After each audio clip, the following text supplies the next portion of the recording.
அவ்வளவு உயர்ந்த மந்திர பலனை தரக்கூடிய நாமாக்கள்ல ஒண்ணு இந்த ஓம் சரவணபவ அப்படிங்கிற நாமா.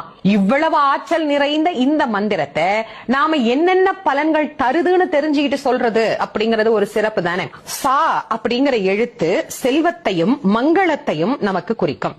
ரா அப்படிங்கிற எழுத்து கல்வியையும் ஒளித்தன்மை நிறைந்தவர் அப்படிங்கிற பொருளையும் நமக்கு குறிக்கும். வா அப்படிங்கிற எழுத்து முக்தி அப்படிங்கிற உயரிய நலனையும் சாத்வீக தன்மையையும் நமக்கு பெற்றுத்தரும். நா அப்படிங்கிற எழுத்து பகைமையை வெல்லும் திறனை நமக்கு ஏற்படுத்தும். பா அப்படிங்கிற எழுத்து காலனை ஜெயிக்க நமக்கு உதவும் தாரக எழுத்தாகவும் உதித்தவனாக, ஏதாவது இந்த உலகம் உய்ய உதித்த பெருமானாக நமக்கு விளங்கும் முருகனின் அருள் திறத்தை தருவதாகவும் அமையும். வா என்கின்ற எழுத்து ஆரோக்கியத்தை நமக்கு தரக்கூடியதாகவும் நீடித்த ஆயுளை நமக்கு பெற்றுத்தரக்கூடியதாகவும் அமைந்திருக்கக்கூடியது இந்த ச ர வ ந.